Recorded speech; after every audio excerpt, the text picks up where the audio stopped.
أعوذ بالله من الشيطان الرجيم بسم الله الرحمن الرحيم ضرب الله مثلا للذين كفروا امرأة نوح وامرأة لوط كانتا تحت عبدين من عبادنا صالحين فخانتاهما فلم يغنيا عنهما من الله شيئا وقيل ادخلا النار مع الداخلين۔ شروع کرتا ہوں اللہ رب العالمین کے نام سے جو بڑا مہربان نہایت رحم کرنے والا ہے۔ عزیز سامعین کرام، پچھلے دنوں آپ حضرات کے سامنے اللہ رب العالمین کی مومنین کو ایک خاص نصیحت تھی، وہ یہ تھی کہ اے ایمان والو، اللہ سے سچی پکی توبہ کرو اور خالص توبہ کرو، مطلب ریاکاری نہ ہو، دکھاوا نہ ہو، اور ایسا نہیں کہ بس ایک مرتبہ توبہ کر لیا اور دوبارہ وہی گناہ کر رہا ہے، ایسی توبہ قابل قبول نہیں ہے، بلکہ سچی پکی توبہ کرو۔ قریب ہے کہ تمہارا پروردگار تمہارے گناہوں کو ختم کر دے گا، دور کر دے گا، اور ساتھ میں اللہ تمہیں ایسی جنت میں داخلہ کرے گا جس کے نیچے سے نہریں جاری ہوں گی، اور جس دن اللہ تعالی نبی کو اور اسی طرح جو لوگ ان کے ساتھ ایمان لے آئے انہیں رسوا ہونے نہیں دے گا، ان کا نور ان کے سامنے اور ان کے دائیں سے دوڑ رہا ہوگا۔ پھر وہ لوگ اللہ سے کہیں گے پروردگار ہمارے نور کو مکمل فرما اور ہماری بخششیں فرما، ہمیں معاف فرما، بے شک تو ہر چیز پر قادر ہے۔ اور اسی طرح سے دوسرا حکم آیت میں یہ آیا تھا کہ اے نبی جی، جو منافقین ہیں، جو کفار ہیں، آپ ان سے جہاد کیجئے اور ان پر سختی برتیے، سخت بن جائیے، کیونکہ ان کا ٹھکانہ جہنم ہے اور ان کا ٹھکانہ بڑا ہی برا ٹھکانہ ہے۔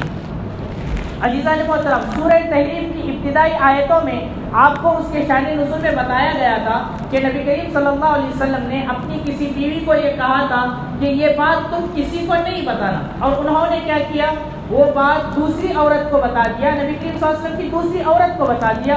چنانچہ وہاں پر ابتدائی آیتوں میں آپ کو بتایا گیا کہ اللہ تعالیٰ نے کہا کہ اگر تم توبہ نہیں کرو گی تو ہو سکتا ہے اللہ رب العالمین تمہیں سخت ترین عذاب میں مبتلا کرے اور تمہاری پکڑ کرے، یہ بات وہاں پر بتائی گئی تھی۔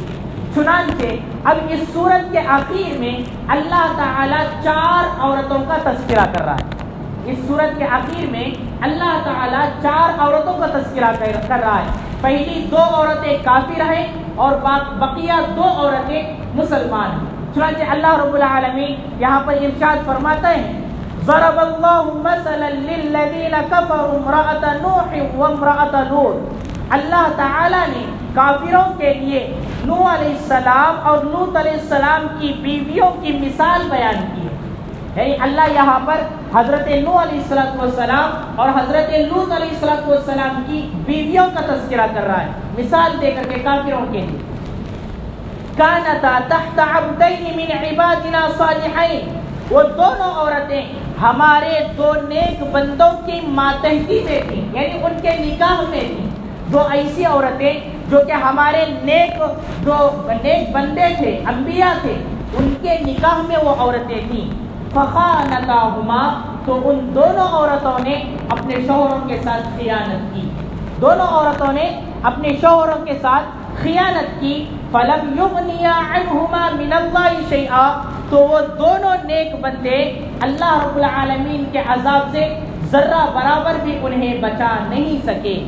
وقیلا، اور ان سے کہا گیا ادخل النار مع الداخلین، جہنم میں داخل ہونے والوں کے ساتھ تم بھی چلی جاؤ۔ عزیزان محترم، سب سے پہلی بات یہاں پر اللہ تبارک تعالیٰ نے 2 کافر عورتوں کا تذکرہ کیا ہے۔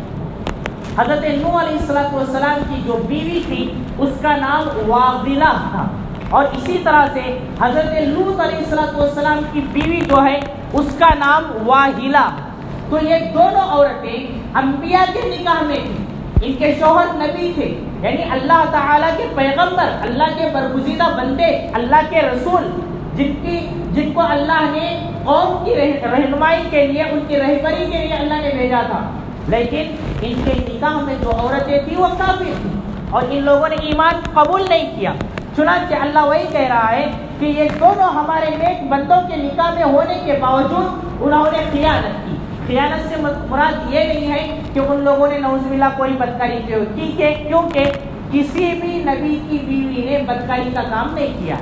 کسی بھی نبی کی بیوی نے بدکاری والا کام نہیں کیا ہے۔ یہاں پر خیانت سے مراد یہ بات ہے، جیسا کہ مفسرین نے لکھا ہے، حضرت نوح علیہ السلام کی بیوی اپنی قوم کے بڑے لوگوں کے پاس، سرداروں کے پاس جا کر حضرت نوح علیہ السلام کی چغلیاں بیان کرتی تھی اور یوں کہا کرتی تھی کہ میرا شوہر دیوانہ ہے، پاگل ہے، تم اسے سزا دو۔ نبی کی بیوی اپنے شوہر کے بارے میں جا کر کے اپنے قوم کے سردار لوگوں کے پاس اس طرح سے کہا کرتی تھی۔ چنانچہ یہ کیا ہوا؟ ایک طرح کی خیانت۔ اور اسی طرح سے لوط علیہ السلام کی بیوی نے کیا کیا؟ لوط علیہ السلام کے گھر میں جب فرشتے نوجوان لڑکوں کی شکل میں آئے اور ان کے گھر میں مہمان بنے، اور آپ کو بتایا گیا ہے کہ لوط علیہ السلام کے قوم عورتوں کے بجائے مردوں سے اپنی خواہش کو پوری کیا کرتے تھے، تو حضرت لوط علیہ السلام کی بیوی اپنے قوم کے لوگوں کے پاس گئی اور کہنے لگی میرے گھر میں ایک نوجوان لڑکوں کی جماعت آئی تھی، یعنی حضرت لوط علیہ السلام کی گھر کی بات ان کی بیوی ہی نے ان کے قوم کو جا کر بتا دیا۔ چنانچہ یہ بھی خیانت ہے۔ تو اللہ رب العالمین وہی کہہ رہا ہے کہ فخانتاہما، ان دونوں نے ہمارے نیک بندوں کے ساتھ خیانت کی۔ فلم یغنیا عنہما من اللہ شیئا، اب انبیاء نبی اور رسول ہونے کے باوجود ان دونوں نے اللہ کے عذاب سے ذرہ برابر بھی ان کو نہیں بچا پایا۔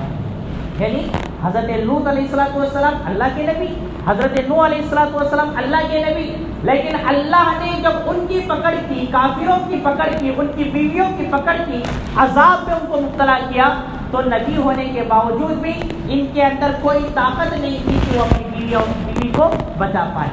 نہیں بچا سکے۔ اس آیت سے معلوم ہوا اللہ یہ بتانا چاہ رہا ہے کہ ہر آدمی کا عمل اس کے لیے فائدہ دے گا۔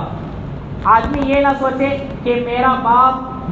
میرے والد بڑے مولانا ہیں، بہت بڑے مفتی ہیں، بہت بڑے قاضی ہیں، میں کچھ بھی کر لوں مجھے اللہ رب العالمین میرے باپ کی وجہ سے بچا لے گا۔ اور باپ یہ سوچ رہا ہے کہ میں نے اپنے بیٹے کو عالم بنا دیا، میں نے اپنے بیٹے کو حافظ بنا دیا، میں چاہے جو بھی کروں عمل بھی نہ کروں اللہ رب العالمین نے، ایسا کچھ نہیں ہے، کیونکہ انسان کا جو عمل ہوگا اللہ اس کے مطابق اس کو کیا کریں گے؟ جنت میں داخلہ کریں گے۔ چاہے اگر شوہر مسلمان بیوی کافر ہے تو اس کا اس کا کافر ہو جانا شوہر کے لیے کوئی نقصان دینے والا نہیں ہے۔ اور اسی طرح سے شوہر کوئی نبی ہی کیوں نہ ہو لیکن کافر اگر ہے تو نبی کا ہو جانا، بڑا ہو جانا اس کے لیے کوئی فائدہ بھی نہیں ہے۔ تو اس آیت سے معلوم ہوا کہ اللہ کے عذاب سے نوح علیہ السلام بھی ہو چاہے لوط علیہ السلام بھی ہو، وہ اللہ کے عذاب سے ان دونوں کو بچا نہیں پائے، بلکہ وقیل، ان سے کہا گیا، یا تو موت کے وقت جب وہ مر رہی تھی تو اس وقت کہا گیا، ایک مطلب یہ بیان کیا ہے مفسرین نے، یا دوسرا مطلب مفسرین نے بیان کیا ہے قیامت والے روز جب جہنم کے آگ میں ان کو ڈالا جائے گا تو وہاں پر ان دونوں عورتوں کو کہا جائے گا ادخلوا النار مع الداخلین، جہنم میں جانے والوں کے ساتھ تم دونوں بھی چلی جاؤ۔ عزیزان محترم، اسی لیے یہ بات اور ہے، احادیث میں جو بات آئی ہوئی ہے، کوئی آدمی اپنے بچے کو عالم بناتا ہے یا حافظ بناتا ہے تو وہ فلاں اتنے آدمیوں کو جنت میں لے کر جائے گا، یہ فضیلت ہے، یہ فضیلت ہے، اس سے کوئی دو رائے نہیں ہے، انشاءاللہ اللہ تعالیٰ ضرور بھیجیں گے۔ لیکن اگر کوئی آدمی اسی بھروسے میں بیٹھ کر رہے ہیں کہ اللہ تعالیٰ مجھے تاج پہنائیں گے کیونکہ میں نے اپنے بچے کو حافظ بنایا، عالم بنایا ہے، میں نمازیں چھوڑ دوں، روزے چھوڑ دوں، زکوٰۃ چھوڑ دوں، اعمال چھوڑ دوں، اس کا کوئی فائدہ ہونے والا نہیں ہے، بلکہ اعمال ہر ایک کو کرنا ہے، کیونکہ ہر ایک کا عمل اسے جنت میں لے جانے کا سبب بن سکتا ہے، بشرطے کہ اللہ کی رحمت سے ہو۔ اللہ اپنی رحمت سے جنت میں داخل کرے گا انشاءاللہ، یہ ہم مسلمانوں کی امید ہے، اس لیے کہ ایمان خوف اور رجا دونوں کے درمیان میں رہنے والی چیز کا نام ہے۔ چنانچہ یہاں پر آیت میں دو عورتوں کا جو کہ نبی کی بیویاں ہیں ان کا تذکرہ کر کے اللہ نے بتا دیا کہ ان دونوں نے کفر کیا تو اس کا وبال ان پر ہی آیا، حالانکہ ان کے شوہر نبی ہونے کے باوجود اللہ کے عذاب سے ان کو ذرہ برابر بھی بچا نہیں پائے۔ اللہ سے دعا کریں کہ اللہ تعالیٰ مجھے اور آپ کو اس آیت نمبر 10 کی مثال کو اچھی طرح سے سمجھ کر کے اس پر عمل کرنے کی توفیق عطا فرمائے۔ بقیہ انشاءاللہ آئندہ کل ہوگا۔